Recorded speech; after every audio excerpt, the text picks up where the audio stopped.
anasema tuko kwenye mazungumzo semi, yani unajua mazungumzo ya kati kwa kati.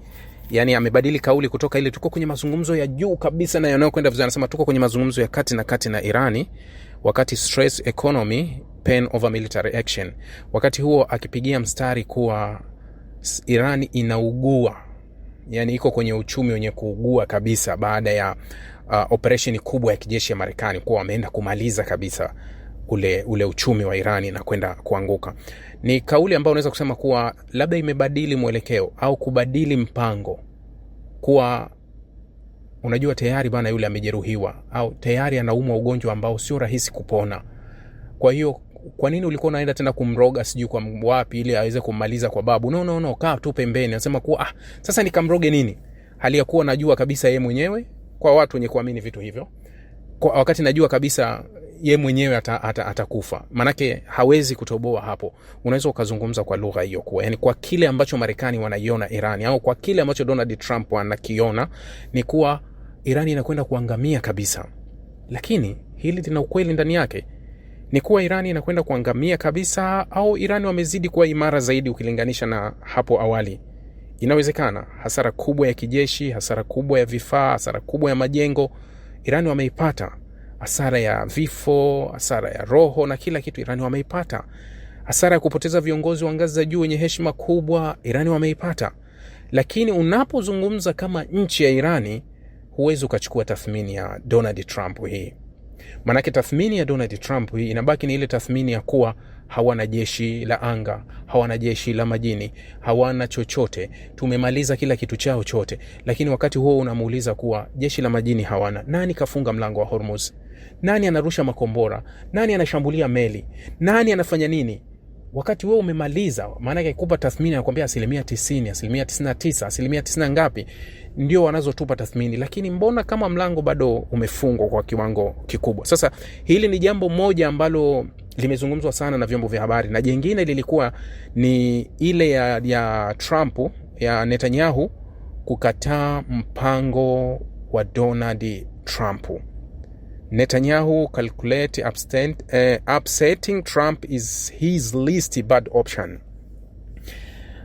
Ndani ya hili leo nadhani nitakuwa nimezungumza na vyombo vingi, yani utanisikia sana hili swala nikijadili katika engo tofauti.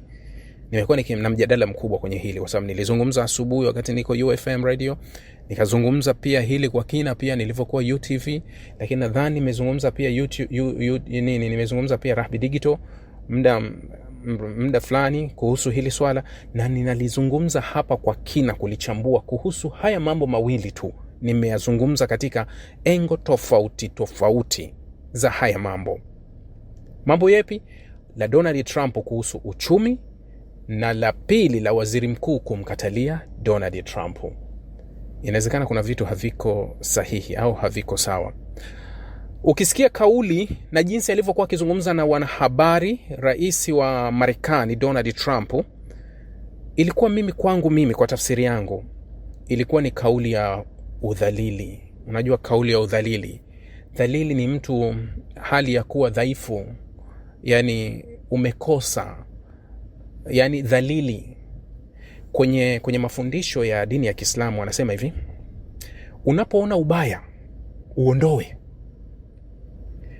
uondoe ubaya kwa kutumia anasema kwa uondoe kwa maneno, ukishindwa maneno tumia nguvu, na ukishindwa nguvu basi mwisho kabisa inasema kuwa ubaki basi usijifungamanishe nalo, yani lipuuze. Unaweza kusema kuwa lipuuze lile jambo, usilipe airtime, usilipromote, usilifanyie lolote. Lakini mwisho hii kauli wanasema hili jambo la mwisho kwenye haya ni udhaifu wa imani, yani kwa mtu yani mtu ambaye imani yake ni dhaifu sana. Kwa hiyo ataenda mwisho abaki tu alitazame lile jambo. Kauli ya Donald Trump imekuja kwenye muktadha wa kauli ya kidhalili, kauli ndogo, kauli ambayo nafikiri wale watu wapachanganya picha mara kadhaa huwa wanapenda kuchukua picha ya huku wanachanganya huku. Watamchukua Donald Trump kabla ya vita, watamchukua na Donald Trump huyu, alafu watawaanisha Trump alivyokuwa akizungumza huku na Trump akizungumza. Wakikutana hawa Trump wawili wanaweza wakapigana, kwa sababu ni Trump wawili ambao wanatembea kwenye njia mbili tofauti kabisa, sio katika muktadha wao. Nafahamika. Anasema bwana Trump, tunazungumza nao mazungumzo ya wastani tu, hatutilii maanani sana, yani tumeamua kuwapuuza. Wakitaka wafanye, wakitaka waache, lakini sisi tuwafanye nini? Kwa sababu Trump alitoa kwenye AI. Yani kama kuna ushindi mkubwa ambao Donald Trump ameupata kwenye hizi vita, basi ni posti zake ambazo zinakwenda kwenye mtandao ya kijamii, kwa sababu ni posti zimeeditiwa na AI.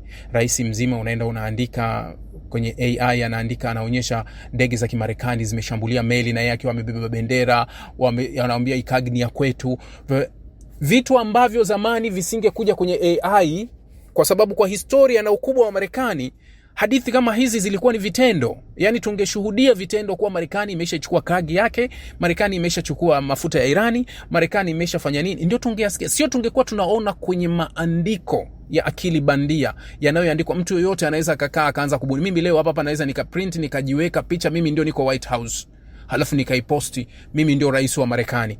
Inaakisi ukweli wa kile au inaonyesha uwezo wako wa kufikiri ulipoishia? Kwa sababu unapoweka andiko kama hilo au unapoweka tangazo kama hilo kwa nafasi yako, linatakiwa liakisi nafasi yako na uwezo wako na ushawishi wako, kuwa hivyo umefikia kiwango cha kutamani hivyo kuwa, manake huwezi, ndio maana umefikia kutamani hata kujifananisha kuwa sijui. Basi kule AI ndio alichukua tathmini ya uchumi wa Irani unavyokuwa na unavyodondoka na kila kitu, akaenda akauweka, akasema uchumi wao unaanguka kweli kweli. Tangu kabla sijaanza uchambuzi, hii hadithi ya uchumi kuanguka mimi naisikia. Hawa ni maprofesa wa vikwazo duniani, hawa ni maprofesa wa vikwazo duniani. Hili swala sidhani kama Marekani na ulimwengu wa magharibi utakaa kusubiri kusema tunasubiri Irani iangamie kwa uchumi kuanguka na serikali ipate pressure raia waandamane. Not yet. Sio katika kipindi hiki. Raia wa Irani waliandamana mwezi Januari kwa sababu walikuwa wakilalamikia uchumi. Okay, ni kweli uchumi wa Irani umeporomoka sana kutokana na hii mizozo. Umeporomoka sana. Maisha yamekuwa ni hivyo. Lakini niliwahi kuwauliza kuwa unajua kuna maisha ambayo huishi watu kutokana na jamii yao na maeneo yao, maisha yao. Mathalan, sisi wa Afrika tunavyoishi, hasa kwenye hizi nchi zetu. Sisi tunavyoishi Sub-Sahara, unamjua jirani mpaka wa 10 kutoka kwako. Yani jirani yangu wa 10 ni nani, mimi namjua. Na nikitoka najua kuna vijiwe vyangu ambavyo nitakaa nikae na majirani wangu tuzungumze na nini. Kwa hiyo kuna wakati naweza nikapiga hesabu nikasema leo hapa home msosi waliopika hata siuelewi. Nikachomoka nikaenda mtaa fulani, najua kabisa kwa jirani yangu fulani nitakutana na msosi tofauti na wakwangu na nikafumua. Vizuri. Ndivyo tunavyoishi. Ukienda nchi zingine, yani ukienda nchi zingine huko nje, hata jirani wa nyumba ya pili tu hamjui. Yani jirani wa nyumba ya pili anapata msiba, wewe jirani hapa huna habari. Unakuja kustuliwa tu, labda utaanza kuona ndugu jamaa na familia zinaanza kuja, magari yanaanza kupaki pale kwa wingi, au inafungwa tent tu pale. Unasema kuna nini? Wewe mwenyewe hujui kuna nini, lakini ndio jirani yako wa upande wa pili. Sasa hayo ni maisha ya watu na sehemu zao na jamii zao. Yani hili nalizungumza, watu wengi wananielewa vizuri kabisa kuhusu hili tu, nimelichukulia mfano. Irani ni nchi iliyojengwa katika msingi wa ujamaa. Hawa watu nilishalizungumza kipindi cha nyuma kuwa swala la wao kuombana chumvi na sukari ni maisha yao. Yani niende nikachukue pilipili kwa jirani ni swala la maisha yao. Nimeuliza mara kadhaa wazungu hili wanaliweza? Je, wana hayo maisha? Kwa sababu unakaa kule, hata wewe ukizoea huku maisha ya Kiswahili kile unapita, mambo vipi? Safi, salamu alaykum. Naweza ukifika huko utajisikia tabu, kwa sababu hakuna hata hizo salamu za kusalimiana na watu, hakuna vijio vya kahawa nitaenda ukaa nipige story, utaugua na utarudi kwenu. Yani utashindwa kwa sababu hayo maisha hayapo.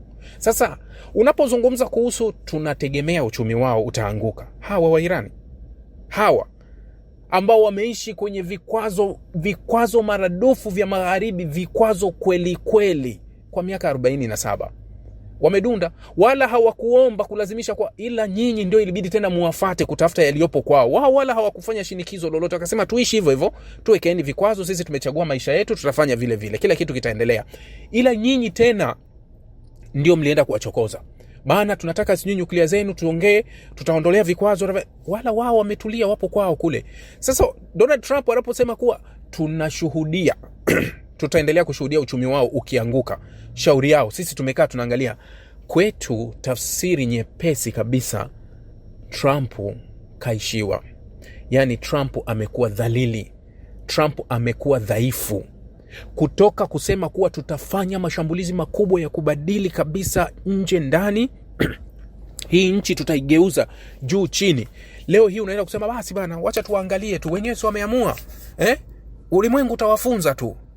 Wakati nikimsikiliza Trump akiyazungumza haya, nilikuwa nategemea mbele nimsikie Trump anaweka tena threat mpya. Yani kama kawaida yake kuwa anaweka tishio jipya kwa Irani. Msipofanya kitu fulani mtaona. Nakumbuka wiki jana wakati ninazungumza kuhusu Trump anazungumza kuwa Irani watafungua mfereji, mazungumzo yanaendelea na Omani, wasipofanya hivyo tutawawajibisha kweli kweli. Mnakumbuka hilo neno nilijibu nini? Nikasema hapa ndio makosa yanapoenda. Yani makosa mengi huwa yanakuja hapa. Hawa watu walishasema hawawezi kufanya chochote chini ya shinikizo lolote. Yani wao hawataki shinikizo lolote. Wanataka wafanye katika maamuzi huru ili wasije kutafsirika kuwa waliogopa vitisho. Trump akawatisha. Sasa naona mara hii Trump anazungumza bila vitisho vipya kuelekea kwa Irani, kuwa tutaishia hapo. Sasa jambo jingine ni hili nililolizungumza la waziri mkuu. La waziri mkuu ni jambo gumu kwa sababu anakataa kile alikipenda sana yeye, Netanyahu ndio niliwaambia wakati ule hii proposal ilivyowasilishwa ikaja kwa gia ya njia ya Marekani, kwa Marekani wamewasilisha proposal ya kumaliza vita kati ya Israeli na Hamas. Nilivyosoma vifungu vyote niliwaambia, mnakumbuka, nikawaambia hii proposal sio ya Marekani, hii ni proposal iliyoandikwa Tel Aviv, ikapelekwa kupitishiwa kwa Marekani. The same proposal iliyotoka Moscow ikapelekwa kwa Marekani ikamaliza mgogoro wa Ukraine. Yote niliwaambia kuwa hii sio proposal ya huko, hii ni proposal ya sehemu nyingine kabisa. Sasa waziri mkuu wa Israeli anaikataa proposal ambaye kiuhakika iliandikwa Tel Aviv, ikaenda kurasimishwa tu kuwa proposal kupitia kwa Marekani, lakini kiuhalisia hii proposal imeandikiwa wapi? Imeandikiwa ndani ya Israeli, akapewa Marekani. Chukua hii hapa na uende nayo. Anaikataa, anasema kuwa hawatokubali kuondoka Gaza mpaka Hamas kwanza isalimishe silaha. Ikiwa hili ni sahihi, basi warudi tena mwanzo kwenye mazungumzo, halafu waende wakachukue vile vifungu sasa, kwa sababu sasa hivi vimebaki 15, waende wakachukue hivyo vifungu, halafu wakisha chukua waanze upya kupitia kifungu kimoja kimoja ili wafanye marekebisho ya hiki ambacho waziri mkuu anakitaka. Hivi unataka useme nini? Yani unataka ufikirie nini? Kama ambaye anaonekana kuwa ndio mbabe Marekani, mkubwa Marekani, Israeli anamtegemea Marekani, warudi kwa Irani kuanza kumshambulia Irani. Waziri mkuu amekwenda Marekani kumshinikiza Donald Trump turejee kwenye vita, tummalize kwa sababu sasa hivi amechoka, hawezi kutoboa, tutaondoka naye. Mwambie alivyomwambia, saa 1.5 mazungumzo marefu kabisa wanazungumza. Anatoka Donald Trump anakuambia kuwa mimi namwangalia tu atavyoamua mwenyewe. Ulitaka Israeli wafanye nini? Yani huyu waziri mkuu unataka afanye nini? Amjibu nini Donald Trump? Kwa sababu kaisha mpa na kumpa. Trump anaona kuwa no, idea zako zote hazitupeleki sisi tumalize huu mgogoro, wewe ndio unatuchochea kabisa tuzame huko ndani zaidi, hasa kwenye taarifa ambayo labda ya wiki jana ile kuwa hana silaha za kutosha, hawezi kurejea huko, hana silaha za kutosha, hawezi kukabiliana na Irani, zile taarifa zilizoandikwa sana na vyombo vya habari. Sasa wakati huo waziri mkuu anaona kuwa option ya kurudi kwenye vita ni option nzuri kwa sisi wa mrengo wa kulia, na ni option kwa marafiki husaidiana. Unaweza kusema kuwa marafiki husaidiana wakati wa shida, lakini inategemea mnasaidiana wakati gani. Wakati wa mzozo wa Gaza na uchaguzi wa Marekani ukawa unaelekea, wakati kina Joe Biden wapo au alivyobadilishwa Joe Biden kuja Kamala Harris, Israeli, waziri mkuu wa Israeli Netanyahu wakati huo aliamua kufanya kampeni kusudi kwa ajili ya Donald Trump ili amwangamize nani? Joe Biden. Niliwaeleza wakati huo, kama mnakumbuka vizuri kabisa, nilikuwa kuwaonyesha matobo, naambia angalia hapa, angalia na hapa. Na hiyo kampeni nilizungumza hata Saudi Arabia waliifanya, kwa sababu Saudia alikuwa haelewani, Joe Biden na utawala wa Saudi Arabia walikuwa hawaelewani. Donald Trump awamu yake ya kwanza anapokelewa kifalme ndani ya ufalme wa Saudi Arabia. Wakati wa kampeni za uchaguzi anaondoka Donald Trump awamu ya kwanza, anashindwa na Joe Biden. Kampeni kubwa ya Joe Biden alizungumza kuhusu ukosefu wa haki za binadamu ndani ya Saudi Arabia. Hasa kashfa kubwa iliyokuwepo katika utawala wa Trump wa awamu ya kwanza, kifo cha mwanahabari wa The Washington Post Jamal Khashoggi aliyeuawa kwenye ubalozi mdogo wa Saudi Arabia pale Istanbul, Uturuki mwaka 2018. Marekani na uchunguzi wao na Senate kote, bunge la chini likaidhinisha kuwa amri ilitoka kwenye ufalme, na wakasema ni lazima wachukue hatua kali dhidi ya utawala wa Saudi Arabia kwa mauaji ya Jamal Khashoggi ambaye alikuwa akiishi Marekani wakati huo. Donald Trump na baraza lake la Senate la mrengo wa kulia wakapinga kabisa hilo swala na likatupiliwa mbali. Joe Biden anafanya kampeni za uchaguzi huo, kitu kikubwa alichokizungumza sana, akasema kuwa tutaposhika madaraka tutaiwajibisha Saudi Arabia kwa kile kilichofanywa kwa Jamal Khashoggi. Alisema tutaifanya kuwa pariah country. Unajua pariah country? Pariah country ni mfano wa nchi yenye vikwazo. Vikwazo ni ile tu umewekewa official vikwazo na mtu hawezi kufanya biashara na wewe. Lakini pariah country ni ile nchi ambayo inasuswa, yani hamtakiwi kushirikiana nayo kwa njia yoyote. Ndio alichokizungumza Joe Biden, kuwa tunaigeuza Saudi Arabia kuwa pariah country. Kwa hiyo wa Saudia alivyokuja kushinda Joe Biden, ukaona kuwa Joe Biden alitembelea Saudi Arabia. Mapokezi yake uliona, hata mwanamfalme hakumpa mkono, aligonga naye ngumi tu, kile nipe tano. Ndio walichokifanya wakati huo. Okay, unaweza kusema okay, ilikuwa ni wakati ambao labda corona iko kipindi hicho, imeondoka, lakini hakupokelewa kama alivyopokelewa Donald Trump. Nini kilitokea? Waziri mkuu wa Israeli pamoja na mwanamfalme Mohammed bin Salman walikuwa kwenye mazungumzo, kufufua yale mazungumzo ya kuanzisha uhusiano Israeli na waliyaweka pembeni. Saudi Arabia alifanya juu chini kuhakikisha kuwa Joe Biden na Democrat wanashindwa. Waziri mkuu wa Israeli alifanya kampeni kubwa kuhakikisha kuwa hatoshinda Joe Biden na Kamala Harris, kwa sababu hawa walionekana hawaibi. Unakumbuka Joe Biden alizuia makombora wakati Israeli inataka kuingia Rafa. Alizuia makombora, akasema hatuwapi. Kwa hiyo akasema sisi hatu. Kwa hiyo kampeni kubwa ilifanya kuiangamiza au kumwangamiza Joe Biden na Demokrati yake. Kama mnakumbuka vizuri, hilo swala lilitokea. Sasa nilisema wakati huo waziri mkuu wa Israeli alimfanyia kampeni Joe Biden, alimfanyia kampeni Donald Trump amshinde Kamala Harris. Na ndio maana makubaliano ya kwanza ya Gaza yalisainiwa siku 2 kabla ya Donald Trump kushinda uchaguzi, na yakatajwa na waziri mkuu, akataja akasema kuwa haya makubaliano tumeyatoa kama zawadi kwa Rais Donald Trump. Kwa hiyo kumbe huwa wanafanyiana kampeni inapofika. Yani alikuwa maji yanapokuwa ya shingo, inabidi umuombe mwenzako, bana nisaidie nifanyie kampeni. Waziri mkuu yupo kwenye kampeni za uchaguzi ambazo kila wagombea wake wakisimama kwenye majukwaa hawatoi majibu ya moja kwa moja katika matatizo yanayokabili Israeli au matatizo yanayokabili wa Israeli. Hakuna majibu. Tumefikaje Gaza? Swala ni lipi? Tumefanikiwa kipi tumekipata kwenye vita ya Lebanoni? Swala la Irani tumekaa vipi? Hakuna ambacho Netanyahu anaweza kuambia raia au akahutubia akaona kuwa tumefika swala la mantiki kweli kweli kumaliza huu mzozo. Lakini mara zote anaonekana kukwama. Sasa ni wakati gani? Ni wakati wa rafiki yangu kunipiga jeki. Yani ni wakati wa rafiki yangu mimi kunipiga jeki. Waziri mkuu anamuomba mshikaji wake niokoe katika kipindi hiki. Unamuokoaje? Donald Trump alipaswa kumuokoa waziri mkuu katika staili gani? Angalau kumpa baadhi ya vitu ili aweze kupata nafasi ya kusimama kwenye jukwaa kutamba navyo, ili angalau wapiga kura wageuze macho, wamtazame kuwa kumbe tunaweza tukaenda kwa staili. Lakini ni kama kachukua kila kitu. Swala la Gaza kachukua, Lebanoni kachukua, Syria kachukua, Irani kachukua. Anasimama kwenye majukwaa waziri mkuu Netanyahu, anazungumza nini, kuwaambia nini ili watu wamchague? Anazungumza nini? Anawaambia nini ili waamue kumchagua? Kwa hiyo mwisho unafanya nini? Mbwai iwe mbwai, kama mbwai na iwe mbwai. Ndio hicho, kuwa ukimwaga mboga na mwaga ugali.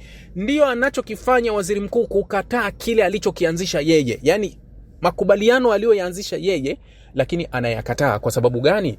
Trump hampi kile anachokitaka kwa sababu sisi tulikufanyia kampeni. Wewe umeshinda kwa sababu sisi tulikufanyia pia kampeni. Lakini Trump anajua kuwa wewe ulinifanyia kampeni kwa sababu ulikuwa unalipia gharama ya makosa uliowahi kunifanyia, kwa sababu wewe ndio uliyempongeza Joe Biden kwa kuniibia kura mimi za ushindi. Kwa hiyo ili ufanye kazi na mimi na uwe na mimi, ni lazima ukubaliane na mimi, uniridhishe kwa lipi ambalo unalipa. Kwa hiyo ni kama vile walikuwa hawadaiani. Nilikupa ukalipa, nimekupa umelipa, yani tumelipana vyovyote vile, hatudaiani. Yani unaweza ukachukua kauli hiyo. Sasa waziri mkuu anaposema kuwa hatuondoki Gaza, wakati wiki moja Donald Trump amesema kuwa amekubaliana na Hamas kuwa wataweka silaha chini, halafu rafiki yake mshikaji wake anakuja kumwambia kuwa sisi hatuondoki, tuone utatufanya nini. Ni nini kipi? Tuendelee kuraruana kwenye vyombo vya habari? Wakati anayazungumza hayo waziri mkuu, bila shaka kwa mimi, chini ya meza kapitisha memo kwa Trump, bana tunatakiwa tuzungumze. Yani hiyo ni message, tunatakiwa tuzungumze, tukutane tuzungumze, au nipe nusu nikupe nusu. Hauwezi kuchukua kila kitu changu, mimi nasimamaje? Yani lengo lako ni kuniangamiza. Nadhani kuna vitu vinazungumzwa sana huko kwa chini ambavyo havitufikii, hatuwezi kuvipata moja kwa moja, lakini kwa lugha ya maneno na mitifuano ya kisiasa ambayo iko kwenye vyombo vya habari kati ya waziri mkuu wa Israeli pamoja na Donald Trump, lugha ambayo inazungumzwa kwenye vyombo vya habari na yale matamko yanayotoka na misuguano tunayoisikia waziwazi, kiuhalisia kuwa hapa chini kuna lugha au kuna maneno au kuna vimemo au kuna simu nyingi sana zinatembea kupitia maafisa mbalimbali ambao wanataka kujaribu kurekebisha. Tunarekebisha nini? Hakuna muda hauruhusu kwa upande wowote kuchezea. Ndio kile unarudi kuona kuwa jarida la Wall Street Journal linaandika kuwa Trump yuko tayari kujitoa kwenye vita bila tena makubaliano ya nyuklia, bila makubaliano ya makombora, bila regime change, bila kuhusu proxy. Mradi tu Irani wako tayari kufungua mlango ubaki kama ulivyokuwa mwanzo. Wako tayari kujitoa kwenye hili. Kwa lugha moja unahisi mtego, kwa lugha nyingine unaona kuwa maji ya shingo, au kwa lugha nyingine ni usaliti, kwa sababu kwa tafsiri ya Israeli huu ni usaliti. Kwa nini unatusaliti? Hali ya kuwa tulienda kwa sababu kuwa haitokuwa na mabomu ya nyuklia. Wewe unasema unaondoka bila makubaliano ya nyuklia. Sasa maana yake nini?